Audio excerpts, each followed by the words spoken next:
sharing it. Yeah, so I mentioned Tomiwa, and I spoke to another guy called Chris Akande. So Chris and I also worked at Konga. He's a product manager at Spotify. So I spoke to him just because I know when he started, we had a chat about, starting and what he had to do and all the preparation that went into it. And I'll share some of his feedback and his thoughts.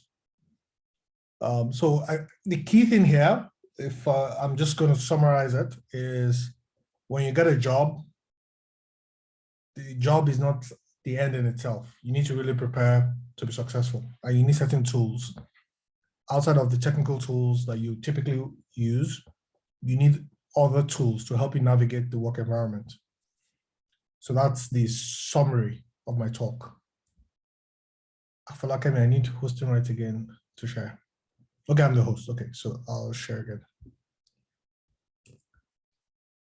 So I'll do a quick recap. Quick recap of my last presentation, and then we'll get into this week's. So all icons you'll see, apart from one, are from flaticon.com. So I don't want to steal, I want to give them credit for giving me the opportunity to get free icons. So the first thing we did last time was run a quick quiz. I'll just refresh your memory. And the first one was, hard work alone will get me to the top of my career. Most people said false, and I think we established that the last time we talked.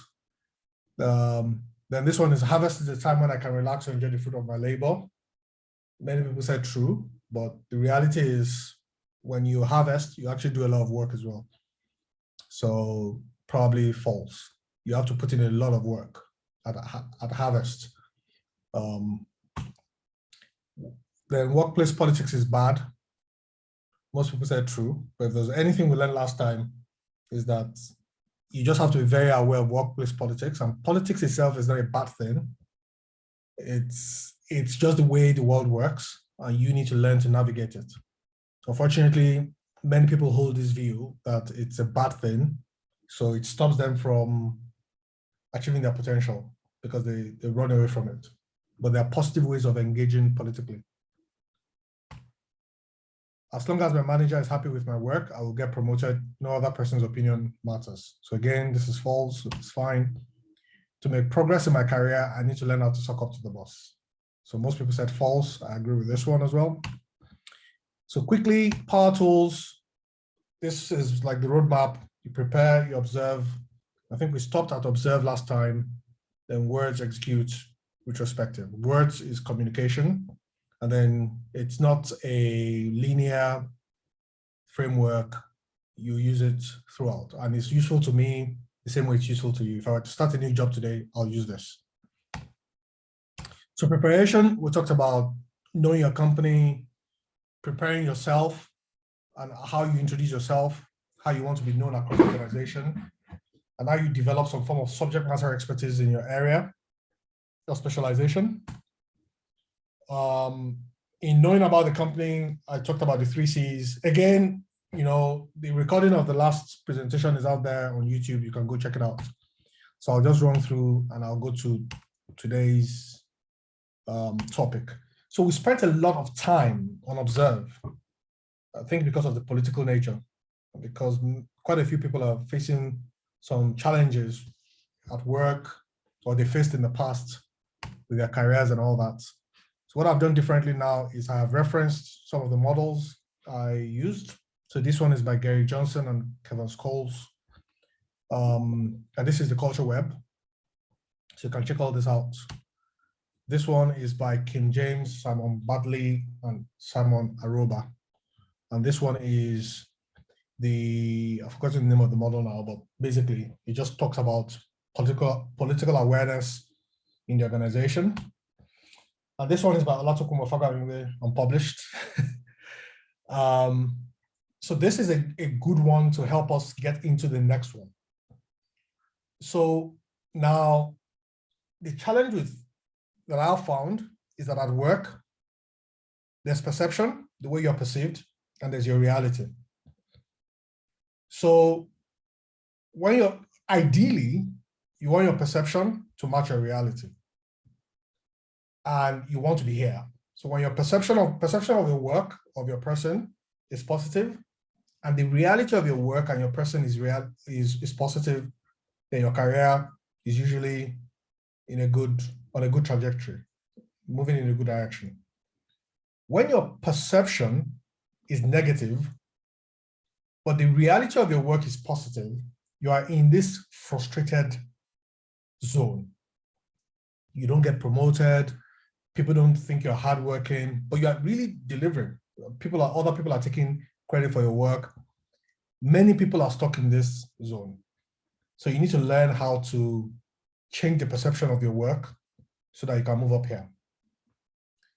Now let's go to the left side of this framework. Some people's perception of their work is positive, but the reality of their work is actually negative.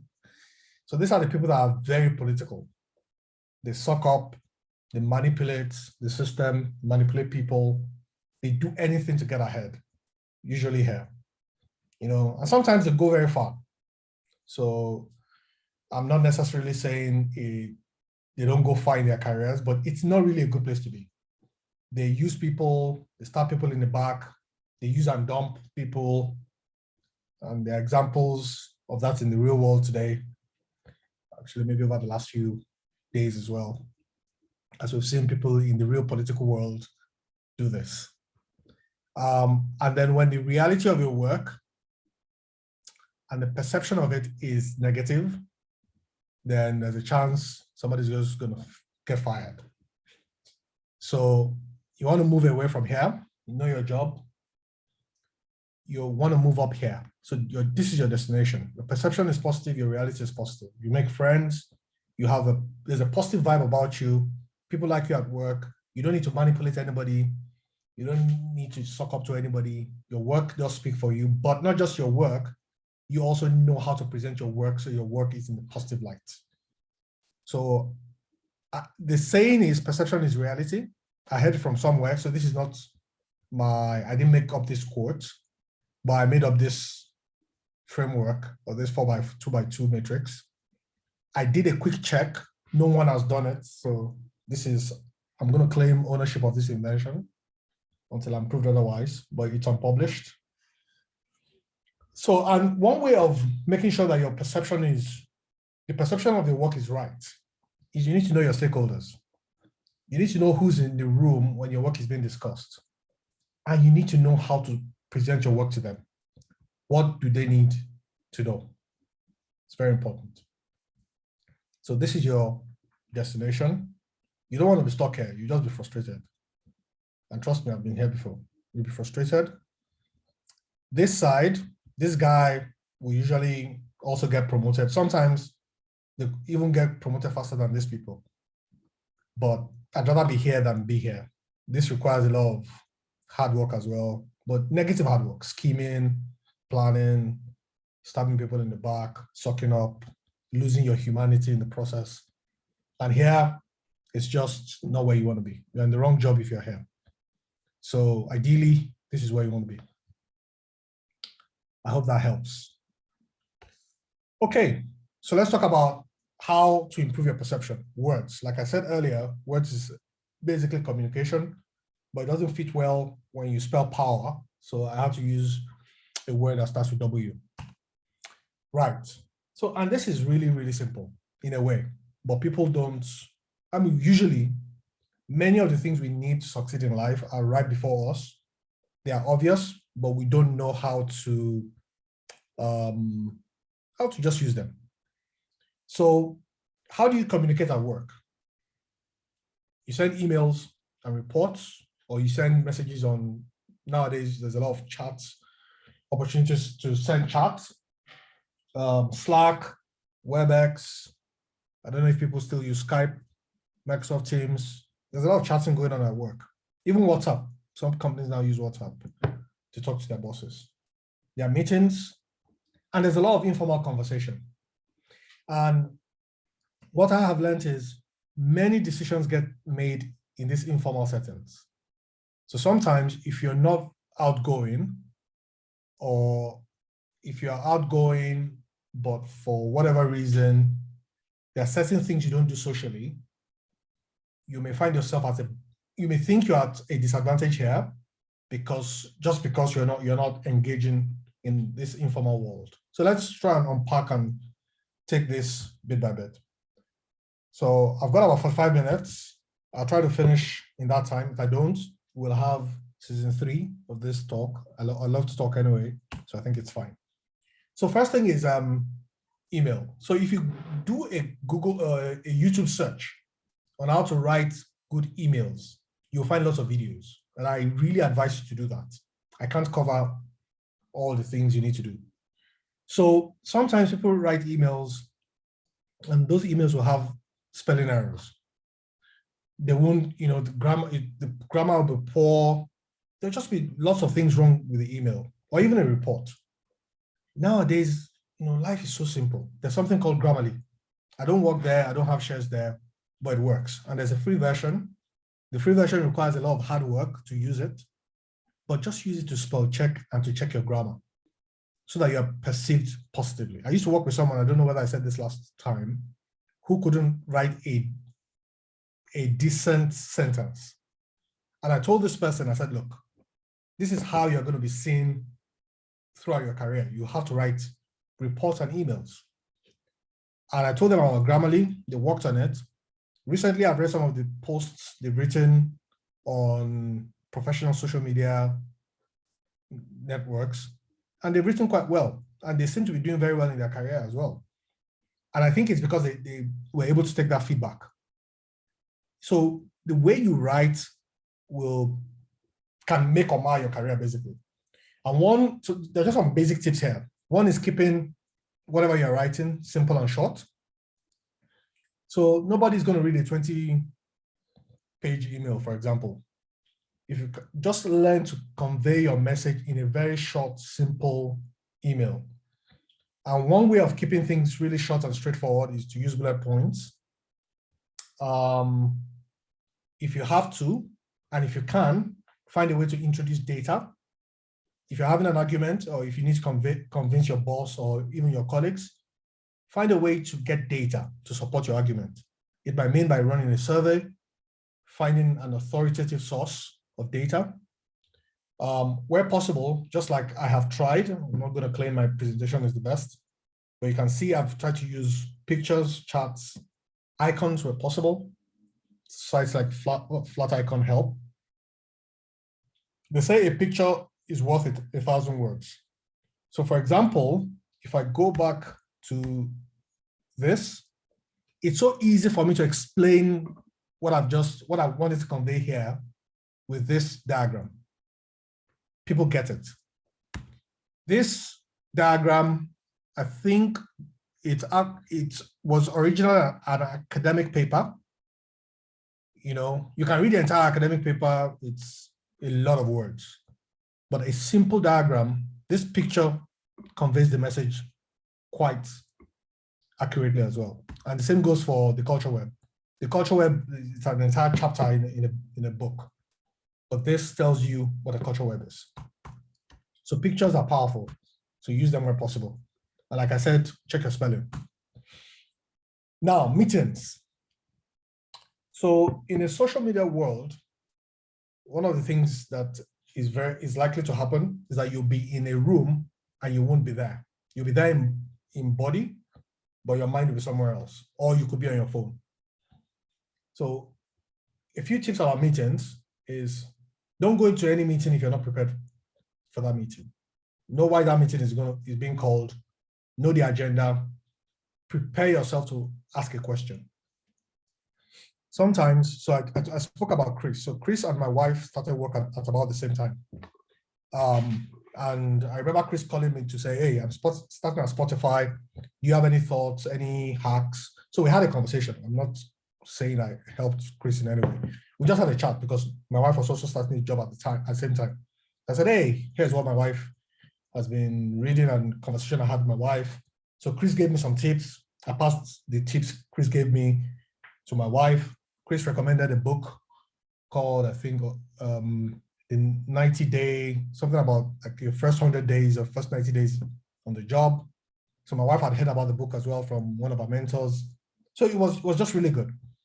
So now my wife is going into a meeting of senior leadership.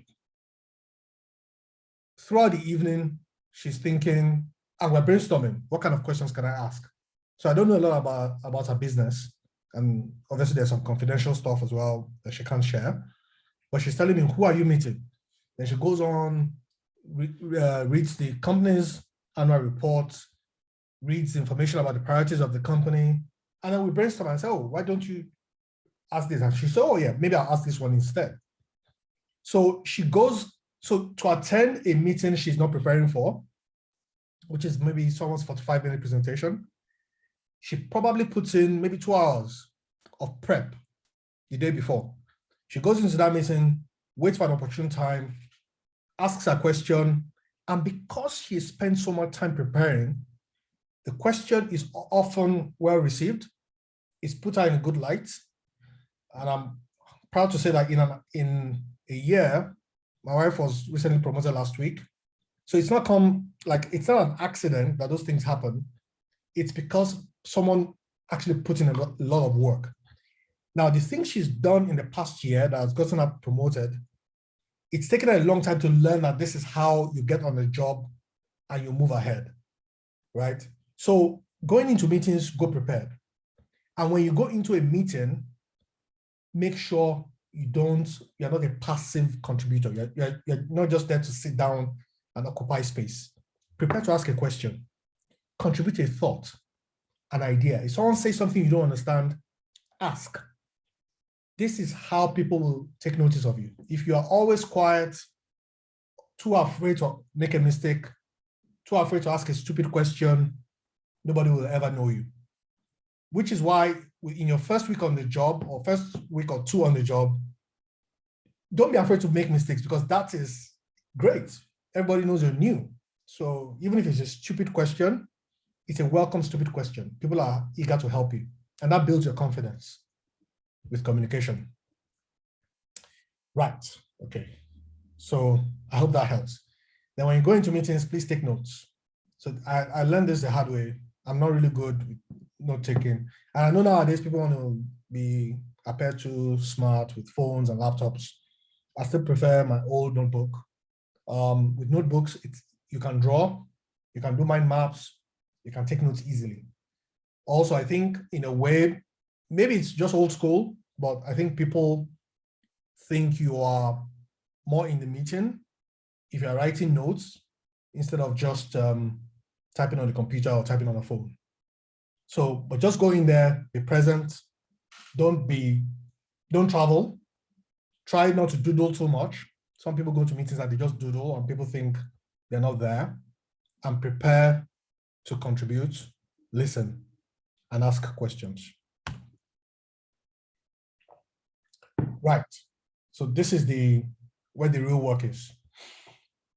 So I used to work somewhere many years ago in the UK, and I just noticed that a lot was happening when people went out to smoke. So I don't smoke, and I know that secondhand smoke is bad, but I just noticed a lot was happening. So I decided to, and it took these smoking breaks a lot.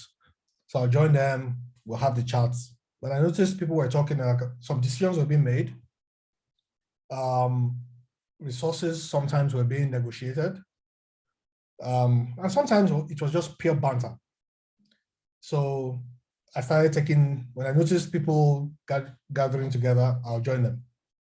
So it's a good thing. Lunch, try not to go to lunch alone, and where possible, unless you're really, really busy, don't eat at your desk. If possible, go to lunch with people. That's how you learn. That's how you get immersed in the culture. That's how you get noticed. And after work gatherings is very important. Now, for people from conservative backgrounds or cultures, like I guess Africans. So again, what I'm sharing, I know may not necessarily apply in certain communities, but again, like I said last week, I want people to be equipped to work anywhere. work in Lusaka, work in Johannesburg, work in Berlin, just work anywhere, work in Abakaliki, wherever it is. So these tools apply. After work gatherings are really important. So I know in Yoruba land, for example, the people are getting married and all that. But in other cultures, like in the West, it's the Friday, let's go have drinks.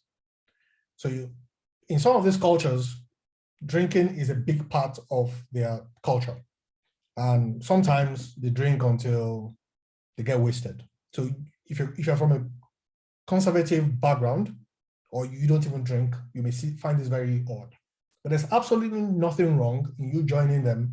And even if you don't drink your fizzy drink your fruit juice, drink tea, whatever it is, but just make sure you're getting involved. And you don't need to stay there all night, but just be there. Be there when these conversations are happening. Another thing you need to get used to and know how to answer is, how was your weekend? The answer is not fine, right? How was your weekend? The answer is a story, which means that you have to plan for the weekend. So usually on a Friday evening, you'll get asked, what are you doing for the weekend? So there's a plan. And it also means that when you start working and you're earning a bit of money, reserve something for this weekend conversation, because it's a big part of how you're perceived, whether you're seen as a boring person or whether you're seen as an interesting fellow. So most of the time when I was working, I had a very young family, so I never really took this seriously. I never did anything interesting on the weekend. I usually just spent time with the kids and went to church, which is fine, but there was no reason why I couldn't have included like going to a park, going to a museum, going somewhere else, and just make sure there's a story, so that when I get to work on Monday morning and they say, oh, how was your weekend? I have something new to say. Not that, oh, I was just with the kids or I was sleeping all weekend. And as a young parent at the time, I was almost always tired, which meant weekends were for relaxing. And in my culture, that's it. But the reality is, if you're working with people from different cultures, that storytelling, that what you did over the weekend, is a good way to project who you are. Now, there's some controversial topics, there are lots of them, depending on where you are. So I don't know what politics is sometimes controversial, depending on where you, again, can be quite divisive. Sometimes crypto can be. So just read your audience, know what is okay to talk about and what's not okay to talk about. Get a life, travel. I said reserve a budget, go watch a movie if you can. If you're living abroad and you can do like a long planning. I'm not saying spend all your money traveling and all that, but just plan for it. A very useful tool that I use is there's a simple tool called Yes And. So I found out that when I was working in Europe, there were many topics I wasn't familiar with. So, for example, the conversation can be around, oh, we're going skiing. I don't know what it looks like. I've never gone skiing before. And frankly, not even very interested in skiing. So what by default then was, I'll be quiet and then I wouldn't contribute. And you can have an entire conversation, 15 minutes about skiing, and I have nothing to say. So I went for a workshop, and in that workshop, this simple game was introduced where someone is saying something, in your mind you say yes, and then you think of how to pivot that conversation to something else. So it's really used for ideation, like when you're trying to come up with ideas. So I started using it for my conversation, to manage my conversation. So in my head, I'll think, yes, you're talking about skiing. Then in my head, I'll think, okay, and so I can ask a question. So what happens if you never skied before? Does it mean I'm going to start skiing with the babies? And people will laugh. And I can just tell them, oh, by the way, I'm a tropical baby. We don't have any snow in sub-Saharan Africa. But oh, maybe when I was young, I know you guys don't do it anymore, we used to play in the rain. And that way I can basically shift the conversation from a topic I don't know anything about and bring it into my comfort zone and also say something. You can't just be talking about skiing and skiing all the time. Me too, I'll talk about playing in the rain, you know, and that can be quite powerful. So just make sure you're there.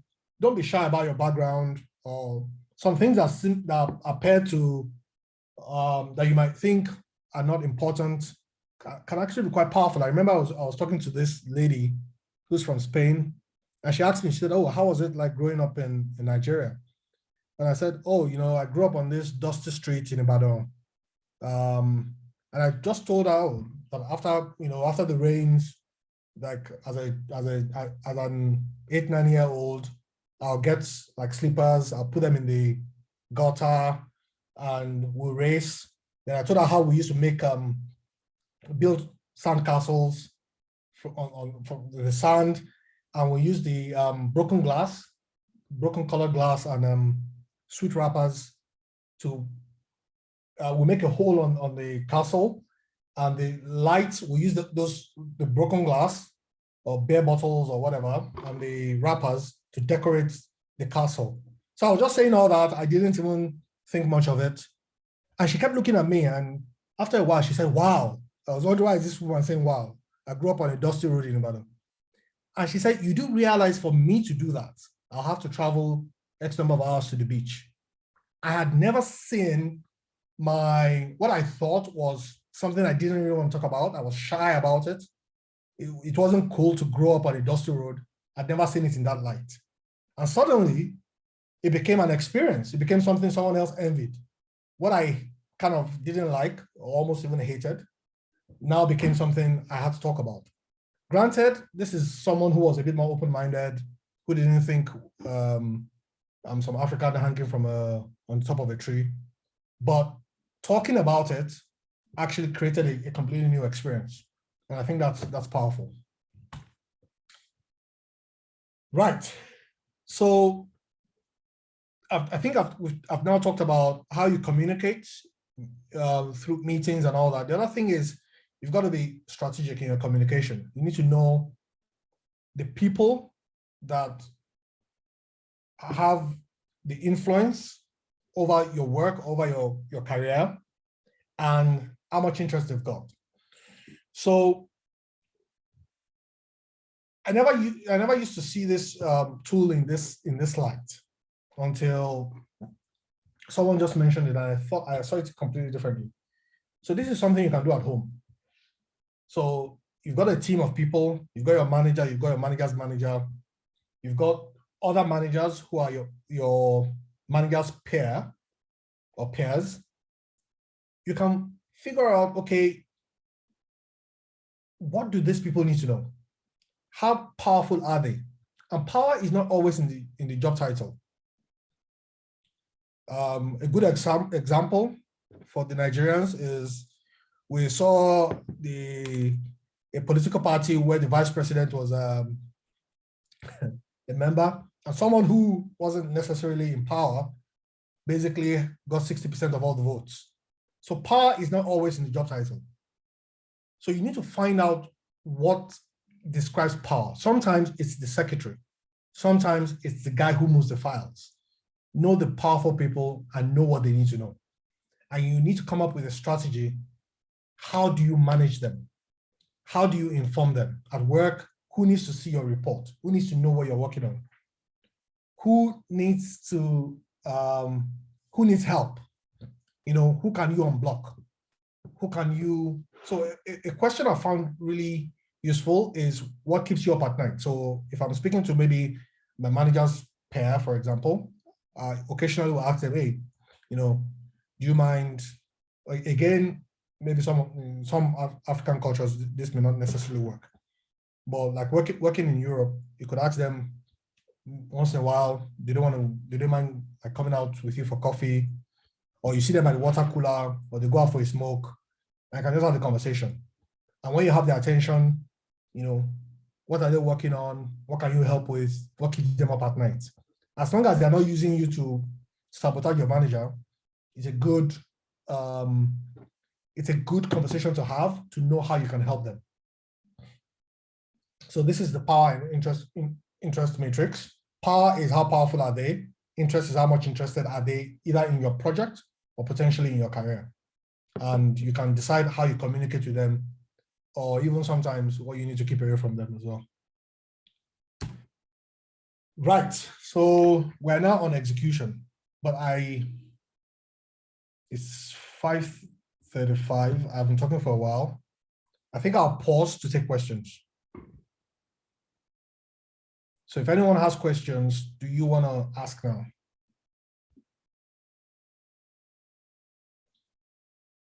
You can either unmute and just talk, or you can ask.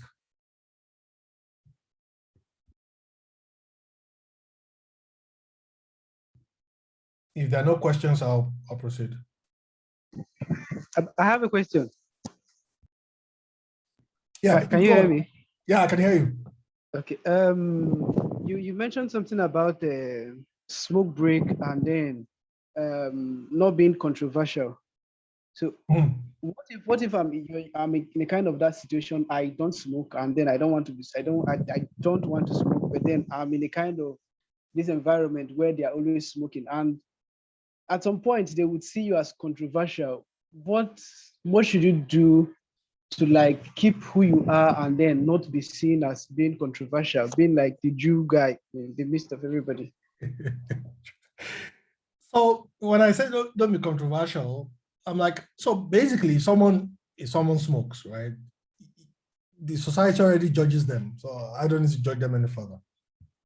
You can even make a joke out of it. But I guess my point is, if you see people gathering together and having a conversation, once in a while, join them and contribute. Find out what they're talking about. Because in those informal settings, by the water cooler, I used smoking as an example. In Europe, it's quite common.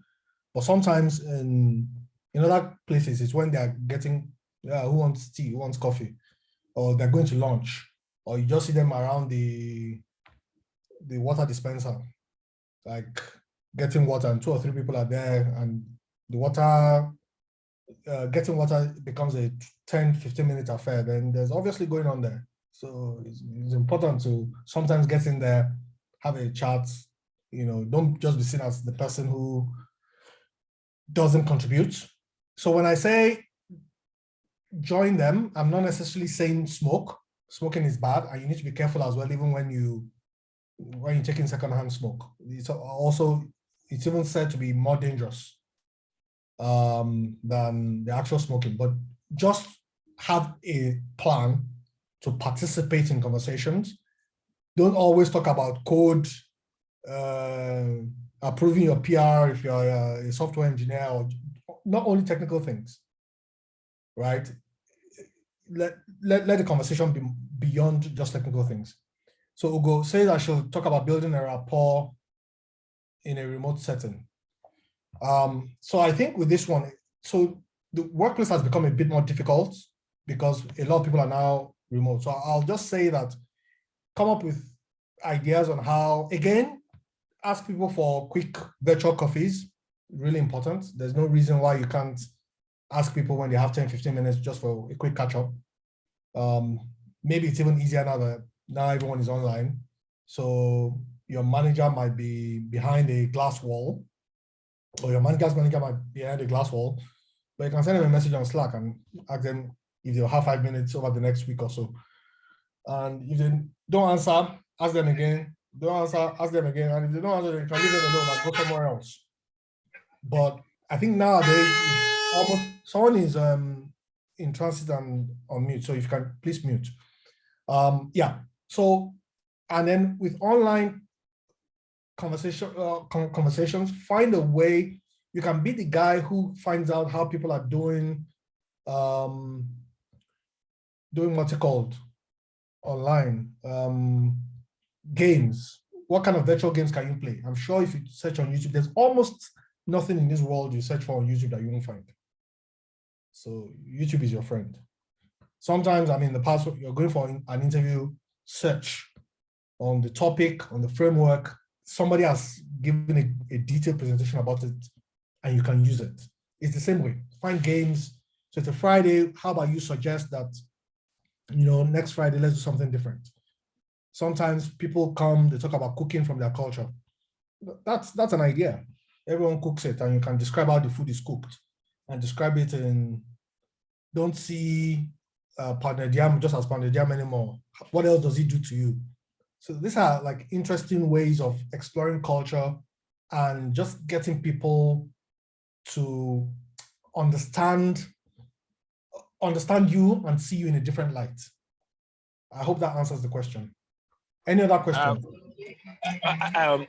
No, this actually isn't like the question, is like buttressing what you actually just said. So yeah, that's Google's question about communication. So I want to actually use a practical example. So I work with people that are actually not in Nigeria. So for one particular person, like I work with Ukrainians, right? So there's this fellow. Okay, let me not call his name. So he's Ukrainian, right? And actually good on the job, but seems not to talk a lot, right? Also, on this particular day, I just decided to ask him a question. So I just popped into the Slack and I asked him question outside the work, outside code. I was amazed at his response. He was so happy to talk about it. He asked about Nigeria. I told him a lot, and he felt so happy about it. You know, I'd had that discussion and I'd forgotten about it. So 2 days ago, I just felt this guy has been feeling aloof once again, and I asked the same question again. Oh, how are you feeling, and something like that. And he asked a question, and then we started talking, and he just said, I should just tell you I'm leaving. Wow, I was like, what? And he said, I'm telling you because I like you very much, and I know you like me too. I didn't even think it to that side, but I realized that asking questions outside of work really actually brought him out of his shell. And I now realize that he's not just an aloof person, he just doesn't know how to start the conversation, but he really wants to actually get it. And since then, he's been telling me something, as in doing a whole lot about the work is fantastic. But with the relationship thing, I think he's really into, oh, he likes Nigeria, he likes this, and we get to talk more outside code. That's just what I want. I say sometimes we need to take the initiative. We see some people as our lead, but we've actually not communicated with them. We've not engaged them. When we engage people, we actually realize that they are much more than what we see on the outside. That's just what I actually want to add. Thank you so much, Kolawole. I've got a question here from Chipo. He said, I've got bad communication and poor soft skills. I'm more of a technical guy and I've been trying to improve, but I don't think I've made progress. Any suggestions on how I can improve in those areas? So many people who are good at coding, they find themselves here quite introverted and other, but sometimes, what I'll suggest you do, there's a gentleman that I used to work with a while back at Conga actually. And I saw some of the guys I used to work with at Conga a few weeks ago. So I asked about him and they were just saying, oh, the guy, there's an interesting fellow. He's building all these frameworks, going into the core of things and all that. What I'll advise you do is you can start from your area of strength. If you're a good technical person, how about start with a technical topic? So you can organize. So back in the day when I was at Google, we used to do tech talks. And I think when Conga as well, we did some of these talks, pick a technical topic, start from there. You build your communication skills when you present. And if you at least know the subject matter, it helps. So that's one. The other thing I'll say, one of the things that helped my presentation skills is acting. So unfortunately, we sometimes don't know, we don't see how some of these non-technical skills, like acting and all that. So taking acting classes can help because it helps you to know how to project, know how to stand in the middle of the stage and things like that. But not just taking acting lessons, but learning how to transfer it. And the most important one is start. Nobody was born like really good at walking, but most people in the world walk. So my advice is start. And when you start walking, you will sit, you'll crawl, you roll, you stumble, start from somewhere and start with what you know. and gradually you'll improve. The other thing is, like I said, you travel. If you travel, you'll see things from a different perspective. You have something to talk about. You visit, you go play games, you go experience a different culture.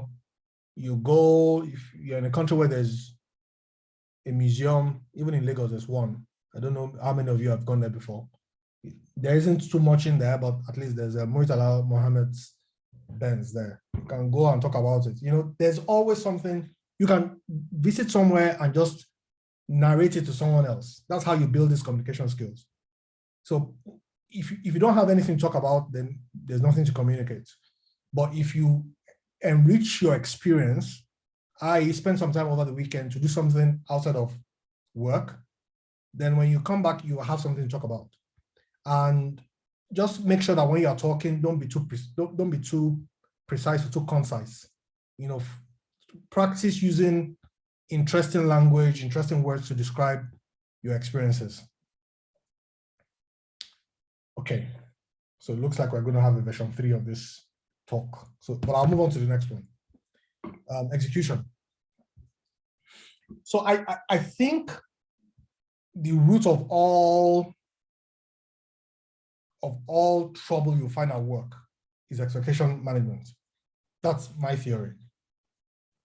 And the more I think about it, the more I think it is. So expectation management is your boss wants you to do something. You don't know what the expectations are, or you've been asked to do something, you haven't told someone this is the expectation, this is how long it's going to take. So when there's a mismatch in expectation, it leads to frustration. So this is the first thing you need to try to manage and master at work. Managing expectations, absolutely important. And one of the ways to do it is to ask and ask and ask again. So I've worked with someone who once told me, I don't want people asking me questions. I just want people, when I say jump, I just want them to say how high and go. I think that's a bad manager, but that wouldn't stop me from asking them again, because I'll tell them, look, one way of doing what you expect is that I need to know what you expect. So managing expectations. Then that's one. The next thing is you've got to follow standards. So standards are there for a reason. And these standards can be company standards, they can be global standards, they can be international standards, they can be industry standards. What I mean by standards, the examples. One is you want to do a presentation at work. Many companies would have a presentation template. Instead of creating a presentation template from scratch, how about just ask, do you have a template? You can improve on that template, but there's no point trying to create your own template from scratch. Because if you do it, what it suggests to the people who created the template you're using is that they didn't do a good job. So start from what they have and build on it. Sometimes there are email templates that people already use. So I know for guys who've worked in like Nigerian banks, they've got all these memos that they create, they're existing templates. Just follow it. If you follow it, you may not get you've already passed, right? You may not be seen as excellent, but you won't be seen as a failure. So that's not a bad place to start. And the next thing is how do you improve on it? The final one is success criteria. This is a really important one, right? And whatever you're doing, whether you're writing software, testing, requirements, whatever it is, if you write software that meets success criteria, no one is going to say you've done a bad job. And that means that you need to have that success criteria also defined if it's not already defined. So if you're given a task to do, ask for the success criteria. If you call it success criteria, it may sound theoretical. So you can ask them in very simple language. What does success mean to you? Or how would I do this job in a way that satisfies your expectations? Very important. So I think this is the heart of execution. I think if you do this, I don't see, and you do it and you do it well, unless you're working for a lunatic, I don't see why people get fired. But of course, there are lunatics out there, right? But really managing expectations, following standards from the industry. If you're working for a startup, they may not have like templates and all that. So use one that's available in the industry. but always ask whoever is giving you something to do, what does success look like? It's very important. So managing expectations, like I said, ask, clarify success criteria. So clarify expectations, confirm your understanding, let them define what success means to them. Don't commit to timelines or budget on the spot. So sometimes, and this is like classical, senior people will always stop you on the hallway and they'll ask you, how long is it going to take? Never commit. I know you'll be under pressure to say 2 days. No, just tell them, can I get back to you? They'll put you under pressure. Just say, please, let me just go and ask the right questions. I'll get back to you. But make sure you get back to them. Does someone have a question? I've got only 10 minutes. Okay, nobody has a question. Following standards, use frameworks, use best practices, industry standards. Yeah, I think I already talked about this. Meet success criteria.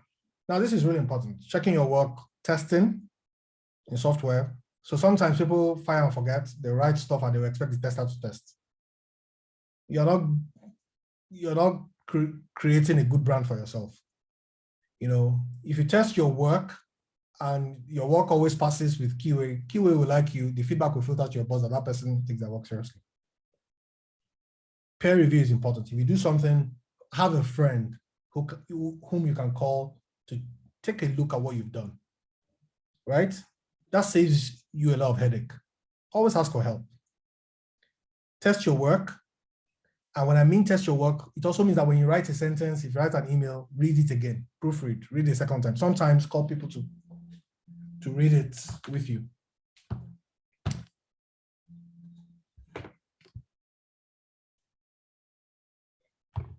Okay. Okay, so I think we can finish today. But the challenge may be questions, retrospective. So everyone who's worked in Agile, in software development, you will see that I borrowed a lot of terminologies and concepts from managing and working in sprints.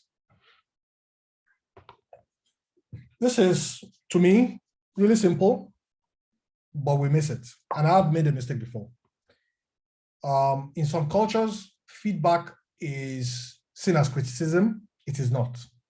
If somebody actually does give you feedback, it's because you are fortunate that they're a good person and maybe they also like you.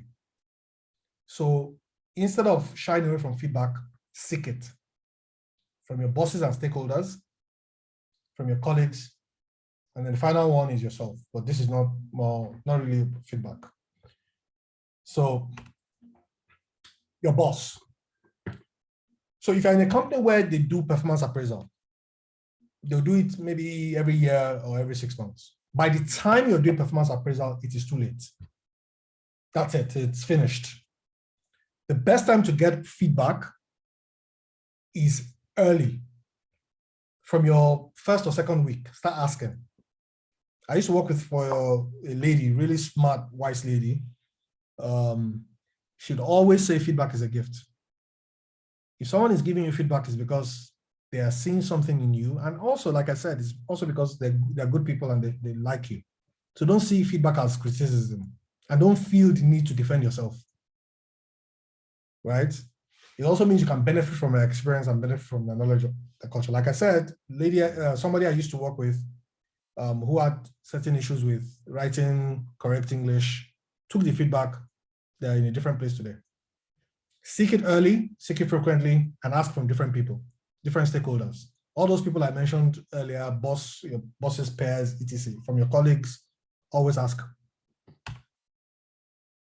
Again, same thing with your peers. You know, don't see yourself as being in competition with them, right? And always ask if they've gotten feedback as well. You're not fighting people. The final one, I think this is really, really important, is yourself. I think at the end of every week, you should ask yourself, this is classic software development. The same way we ask ourselves with software, what worked, what didn't work, what could I have done differently? It's a very simple model, simple framework, but this is how you build yourself into who you want to be. We're not saying that anyone that is as fat and people like me with pot belly, that you have to look like, you have to have a 6-pack to be better, but this is a good reflection. And I think a very important point is, you know, you need to always ask yourself, how can I improve? You know, sometimes people have this chip on their shoulders. If you give them any feedback, they get angry, they get defensive. If you're like that, just change it. Otherwise, you'll never grow. And always ask yourself, how can you improve? This is how you become a better person. So in summary, I'm happy I was able to finish this on day 2. Power, P, is for preparation. O is for observation. W is for communication, words. E, I can't remember what E stands for anymore. Execution, getting the job done. And R is for retrospective or for reflection. All icons from flaticon.com. Thank you very much. Thank you very much. Thank you very much. If you've got questions, we've got only 4 minutes. So feel free to ask, please.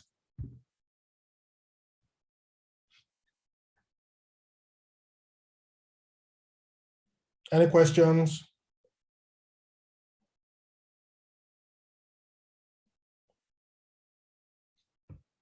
Are you guys still there? Is this useful for people who are working? For those who are not, it may sound a bit theoretical. Hello? Is everyone gone home? We're still there. Oh, okay. I don't have a question. All right. Okay.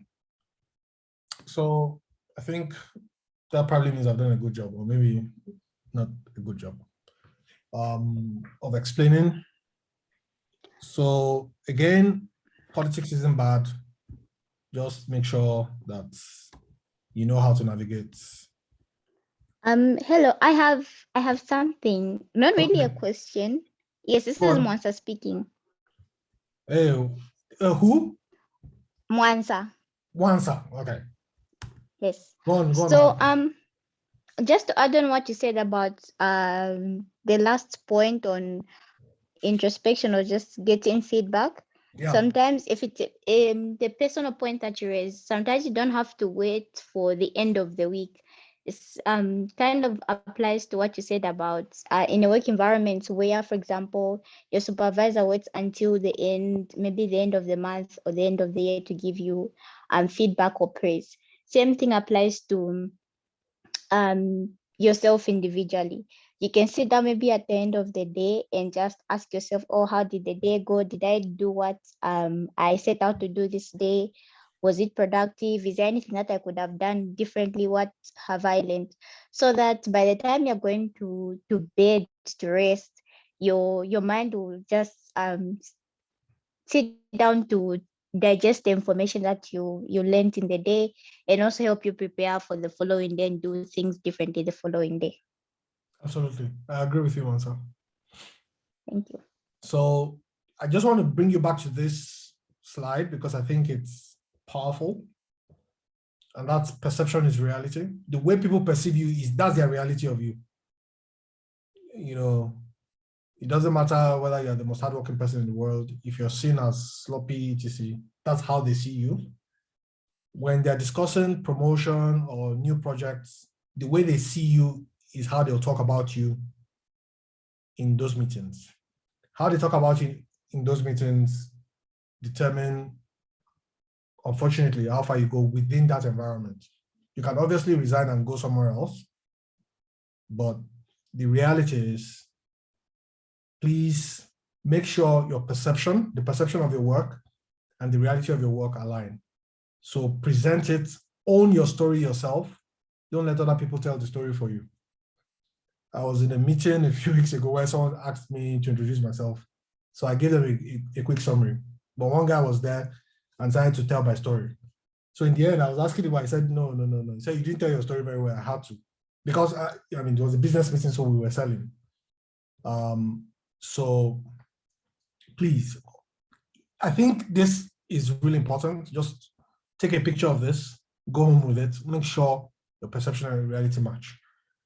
Tolokwe asks, handling feedback from colleagues and being able to differentiate intentional criticism stroke toxic work environment from constructive feedback. I think you're absolutely right. Some people don't know how to give feedback, and feedback you need to learn how to give feedback.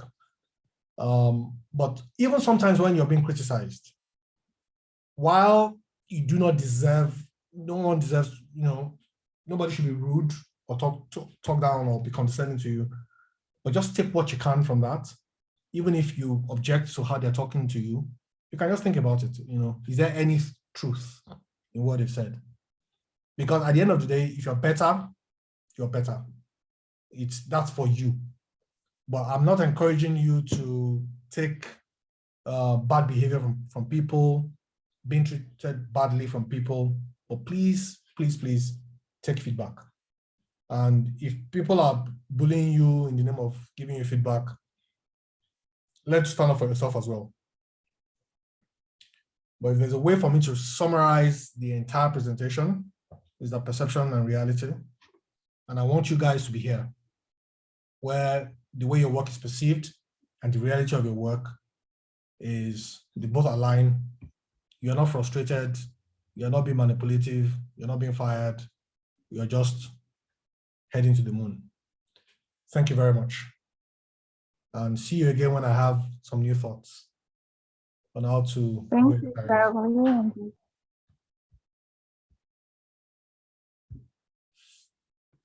Thank you.